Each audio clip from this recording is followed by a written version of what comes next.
Free.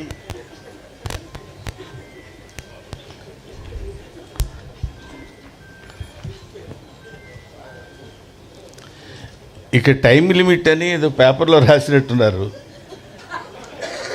అంటే ఒక్కొక్కళ్ళు ఎంతసేపు మాట్లాడాలనేది. అదే సార్, నేను కూడా దానికి పెద్ద ఉదాహరణ ఏంటంటే సంజయ్ కిషోర్ అనేవాడు 5 నిమిషాలు మాట్లాడాడు. మీ అందరికి గుర్తుండి ఉంటుంది. సరే, ఏమైనా అయ్యో సంజయ్ కిషోర్ గారి గురించి జయసుధ గారు చెప్పడం మర్చిపోయారంట. లేదు కదా, పోన్లేమ్మ. తర్వాత అయిపోయిన తర్వాత మీరు అందరం వెళ్ళిపోయేటప్పుడైనా మీరు వచ్చి మాట్లాడచ్చు, ఏం ప్రాబ్లం లేదు. అతను ఉంటాడు, అతను చాలా చాలా తెలివిగా మాట్లాడాడు సంజయ్ కిషోర్ అనేవాడు. తర్వాత ఆయన గురించి ఎవరైనా మర్చిపోతారేమో అన్నీ చెప్పేసుకున్నాడు. పాపం మురళీమోహన్ గారు ఏదో అన్నారంట, అది నేనే చెప్తాను, ఆయన మర్చిపోతాడేమో అంటే కాదు కాదు నేను చెప్తాలే, నాకు వదిలేయబోయా అదే అన్నాడు ఆయన. ఏమైనా ముందుగా పద్మవిభూషణుడు చిరంజీవి గారు ఈ కార్యక్రమానికి రథసారథి ఆయన వచ్చి వెళ్ళిపోవడం అనేది సభలో జరిగేటువంటి అతి సహజమైన విషయం. ఆయన వెన్నెముకగా ఉండి మాబోటి వాళ్ళకి ఫోన్లు చేసి ఈ కార్యక్రమానికి మీరు రావాలని చెప్పడం అనేది, సావిత్రి గారు చచ్చిపోయారని ఎవరండి అనేది, ఇంతకంటే సావిత్రి గారు బతుకున్నారని చెప్పడానికి వేరే ఉదాహరణ కావాలా? ఆ సావిత్రి గారు, ఎందుకంటే సావిత్రి గారి సినిమాల గురించి అందరూ చెప్పగలరు. సావిత్రి గారిని ఒక ఫిలసాఫికల్ లైన్లో తీసుకెళ్లాలనే అభిప్రాయం నాకు కలిగింది. సావిత్రి గారు ఎంతమంది కళాకారులు ఉన్నారు? సావిత్రి గారి కూతురు చాముండేశ్వరి గారు, చిరంజీవి గారి భార్య సురేఖ గారు, వీళ్ళిద్దరూ స్నేహితులవ్వటం ఏమిటి? ఈ పుస్తకాన్ని రచించినటువంటి సంజయ్ కిషోర్ ఈ పుస్తక ఆవిష్కరణ చేయాలనేటువంటి ఆలోచన కలిగినప్పుడు ఆవిడ ఎవరి దగ్గరికైనా వెళ్ళి అడిగితే ఎవరైనా చేయొచ్చు. చిరంజీవి గారి దగ్గరికే వెళ్ళాలని ఎందుకు అనుకున్నారో మనకి తెలియదు. వెళ్ళినప్పుడు నేను చాలా కొంచెం హెక్టిక్గా ఉందండి అనేటువంటి ఆలోచన లేకుండా వెంటనే ఎస్ అని ఎందుకు చెప్పాలి అనుకున్నారు? వీటన్నిటికీ వెనకాలుండి నడిపించినటువంటి ఒక అదృశ్య శక్తి, అదే సావిత్రమ్మ ఆత్మ. ఆవిడ నడిపించుకుంది, ఆవిడ చేయించుకుంది ఈ ఫంక్షన్. ఆవిడ దగ్గరుండి, నాన్న చిరంజీవి నేను చనిపోయాను అంటున్నారు అందరూ. కాదు, నేను బతికే ఉండాలి, బతికే ఉన్నాను అన్న విషయం నువ్వు చెప్తే అందరూ నమ్ముతారు. నువ్వు చెప్తే అందరూ, తెలుగువాడు, తెలుగు మాట్లాడేటువంటి తెలుగు ప్రేక్షకుడు ఎవడైనా నువ్వు చెప్తే ఆనందిస్తారు, నమ్ముతారు. నాన్న నీ చేతుల మీదుగా నా పుస్తకాన్ని ఆవిష్కరించరా అని చెప్పిందేమో అనేటువంటి భావన నాకు కలుగుతుంది. లేకపోతే ఇది అతి సాధారణంగా ఇందాక చాముండేశ్వరమ్మ చెప్పినట్టు, ఇందాక ఆవిడ ఏదో మీ చేతుల మీదుగా జరిగితే చాలు, మీ ఇంట్లోనే ఈ పుస్తక ఆవిష్కరణ ఇలా జరిగితే బాగుండంటే, చిరంజీవి గారు అంటే ఆయన గురించి ఇప్పుడు సభలో చెప్పాల్సింది సావిత్రి గారి గురించి అయినా, సావిత్రి గారి పెద్ద కొడుకులాగా ఆయన గురించి చెప్పాల్సిన విషయం నాకు ఏర్పడింది. ఇప్పుడు ఏదో ఒక మామూలుగా అయితే మా ఇంట్లో జరుగుతుందిలేంటి చేసేద్దాం అనేటువంటిది కాకుండా, సావిత్రి అంటే యునీక్. సావిత్రి అంటే ఒక నట శిఖరం. ఆవిడ గురించి ఒక చిన్న ఫంక్షను, ఎక్కడో ఇంత ఫంక్షన్ పెట్టి అయిపోయింది అని నలుగురు కెమెరాలతో చేసేటువంటిది కాదు. సావిత్రి ఫంక్షన్ అంటే సావిత్రి ఫంక్షన్ లాగే ఉండాలి అంతా.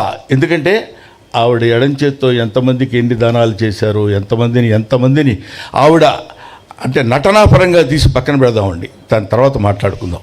అటువంటి మహనీయురాలైనటువంటి ఆ మహానటి సావిత్రి గురించి ఆయన పెద్ద మనసు చేసుకుని ఇంతమందిని ఆహ్వానించి, ఆయన పిలిస్తే రాకుండా ఎవరు ఉంటారండి? బ్రహ్మానందం కూడా 11 గంటల వరకు ఉంటాడు, అదొక చరిత్ర. కాబట్టి అటువంటి మహనీయుడు తలపెట్టినటువంటి ఈ కార్యక్రమం ఎవరు చేశారు ఇది ఇంకెవడయ్యా ఆ సావిత్రమ్మే చేసుకుని ఉంటుందని నేను మనస్ఫూర్తిగా నమ్ముతున్నానమ్మా. అది అందువల్ల ఆ కార్యక్రమాన్ని ఆయన నోవనలేడు. ఇంత అద్భుతంగా ఇంతమంది కలిసి ఇక్కడ చేయగలుగుతున్నారంటే ఆ సావిత్రి యొక్క గొప్పతనం. ఇక్కడ బ్రహ్మానందం నువ్వు చాలా బాగా యాక్ట్ చేసావు, ఇన్ని సినిమాలు చేసావు, నువ్వు ఇంత నటుడివి ఎంత నటుడివి అని అన్నప్పుడు ఎప్పుడన్నా ఒకసారి నిజమైన మళ్ళీ లేకపోతే మళ్ళీ ఎందుకంటారు ఇలాగా చాలా గొప్పవాడేమో నేనని ఫీల్ అవుతున్నప్పుడు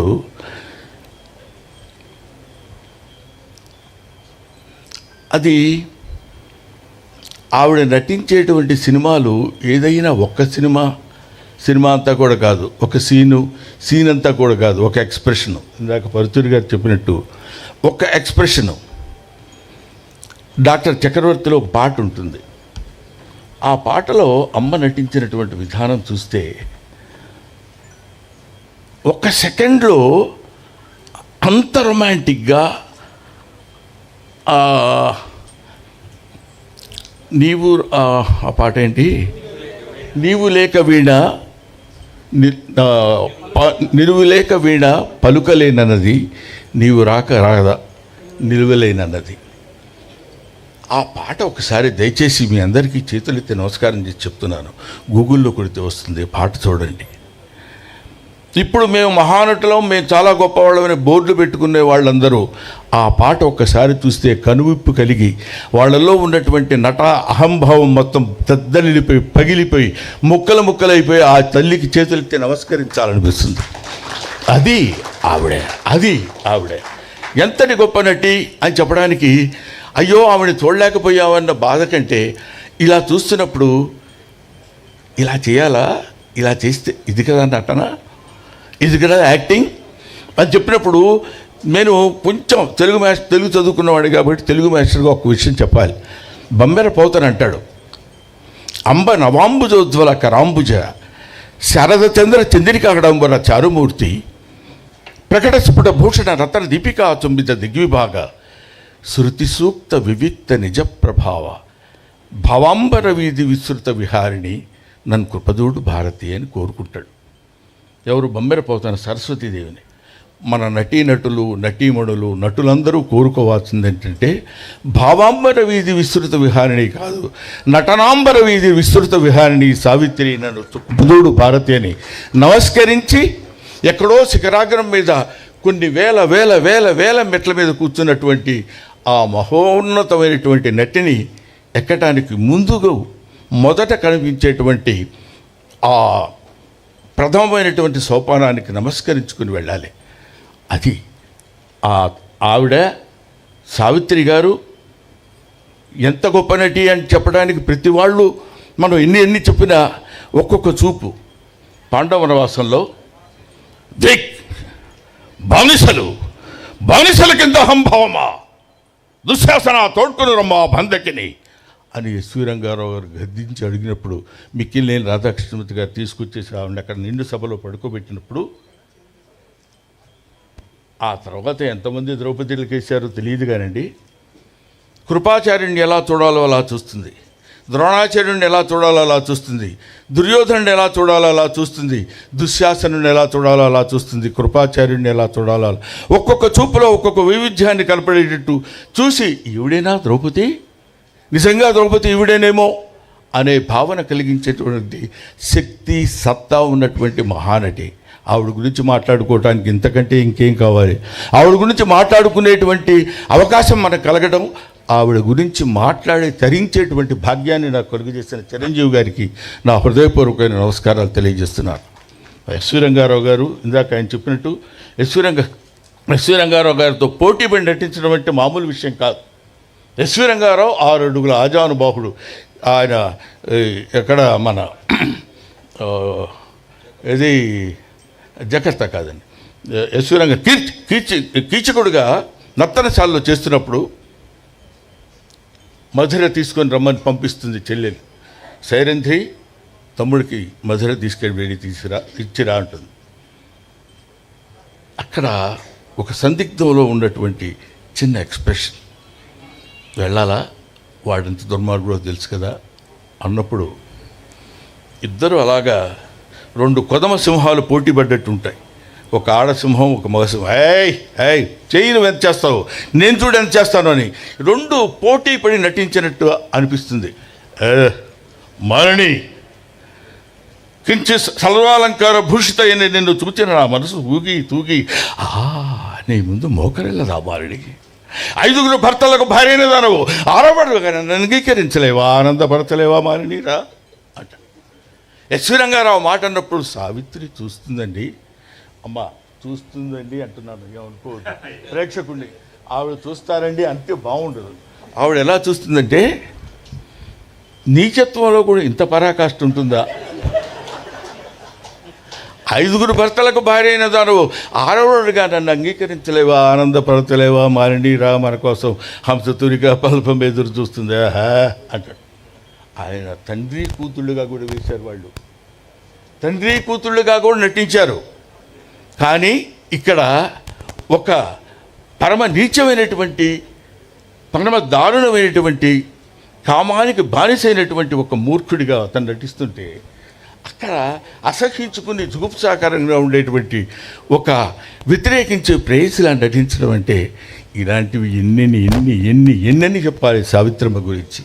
ఆవిడ ఒక విశ్వనట మహావృక్షం, ప్రపంచమంతా వ్యాపించినటువంటి ఈ నటీనటులకు కనువిప్పు కలిగించేటువంటి మహానట వృక్షం ఆవిడ.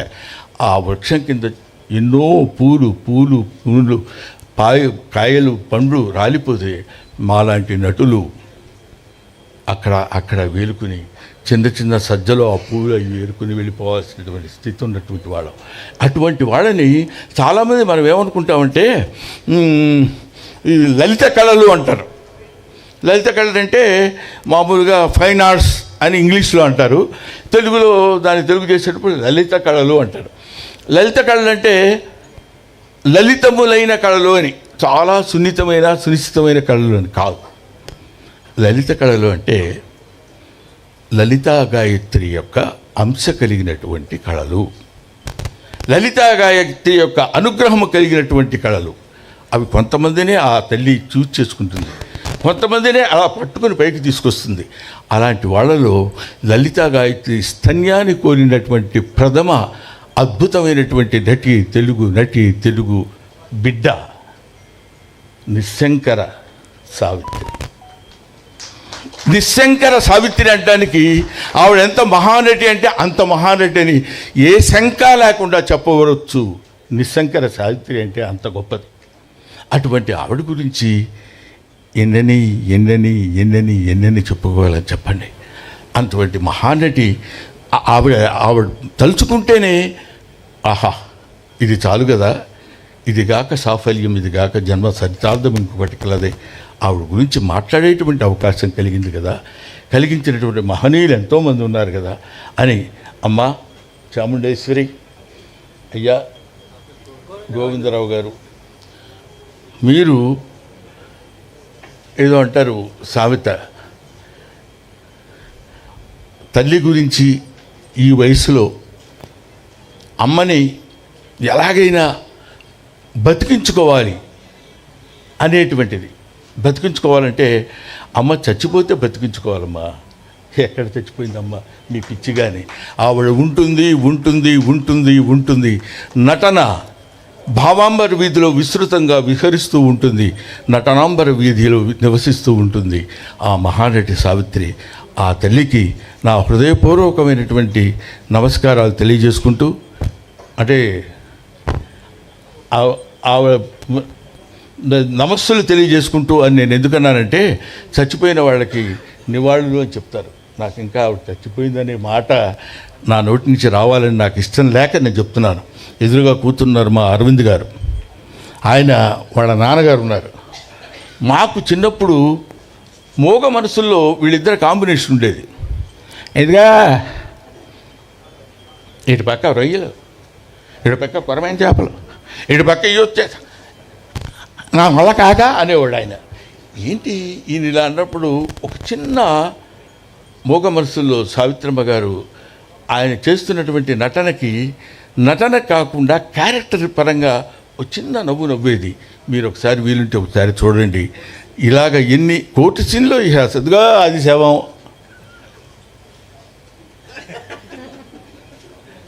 అది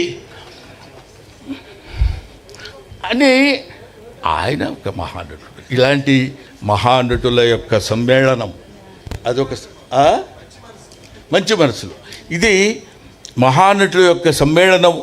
ఆ రోజుల్లో ఎస్వి రంగారావు గారు, సూర్యకాంతమ్మ గారు, అల్లు రామలింగయ్య గారు, ఎన్టీ రామారావు గారు, నాగేశ్వరరావు గారు, ఎవరు కృష్ణరాజు గారు, శోభన్ బాబు గారు, ఇలాంటి కన్నామ్మ గారు ఆవిడ, ఇలాంటి వాళ్ళని ఎవరిని మనం అంటే ఇంకా కన్నామ్మ గారు మాకంతా లేదు కాబట్టి ఒకవేళ మిస్ అయి ఉండొచ్చేమో కానివ్వండి. అంతటి మహనీయులైనటువంటి గడ్డ పుట్టినటువంటి మన తెలుగు గడ్డ మీద ఆ మహానటి సావిత్రి పుట్టింది. ఎంతమంది ఉన్నా Savitri she is not 3, Savi 1. Thank you very much. నాకు ఈ అవకాశాన్ని కల్పించిన మీ అందరికీ నా హృదయపూర్వక నమస్కారాలు తెలియజేసుకుంటూ, ముఖ్యంగా ఈ పుస్తక రచన ఆ పాపం అతను చెప్పబోతే సూసైడ్ చేసుకుంటాడు. అతని పరిస్థితి అది. ఎందుకంటే నేను ఇంత కష్టపడి రాశాను, ఈయన సావిత్రి గురించి చెప్తున్నాడు కానీ నా గురించి చెప్పడం ఏంటనే దాని నుంచి బాగా నాకు తెలుసు అతను ఎంత మనోవ్యత చెందుతున్నాడో. కానీ ఏమైనా ఇందులో నేను హాస్యస్పూర్వకంగా మాట్లాడినా కొంత నిజాయితీ ఏముందంటే, చిన్నప్పటి నుంచి సావిత్రి గారి గురించి, సావిత్రి గారి యొక్క జీవితాన్ని గురించి ఔపోసన పట్టినటువంటి ఒక చిన్న ప్రాణి సంజయ్ కిషోర్. నాకు నిజంగా అంత కమిటెడ్గా ఏదో చేసేద్దాం అని కాకుండా కమిటెడ్గా సావిత్రమ్మ అని ఎంతమందినో పిలిచేది, ఫోటో సెక్షన్ ఎగ్జిబిషన్స్ పెట్టి 15 కంటిన్యూస్ ఇయర్స్గా చేయటం అంటే నిజంగా అలాంటి వాళ్ళు ఉండబట్టే ఇలాంటి కొంతమంది నటులు బతుకుతున్నారా అన్న భావన అదంతా తయారు చేసుకొని వచ్చాడు కాబట్టి, మీలాంటి వాళ్ళ దగ్గరికి ఆ బుక్ తీసుకురాగలిగాడు కాబట్టి, ఆ పుస్తకం ఇంత ప్రచురణ పొందింది కాబట్టి, ఇంతమంది కొన్ని కోట్ల మంది మళ్ళీ ఒకసారి సావిత్రమ్మను మననం చేసుకోవడానికి అవకాశం కల్పించినటువంటి చిరంజీవి గారికి చేతులెత్తి నమస్కరిస్తూ, నువ్వు ప్రామిస్ చేస్తే నేను పిలుస్తాను, మైక్ దగ్గరికి రాకూడదు, నువ్వు రాకూడదు. Thank you very much. Thank you. ధన్యవాదాలండి. మరి అలాగే ఇప్పుడు కృష్ణయ్య గారిని మాట్లాడవలసిందిగా కోరుతున్నాము, కిమ్స్ హాస్పిటల్ అధినేత.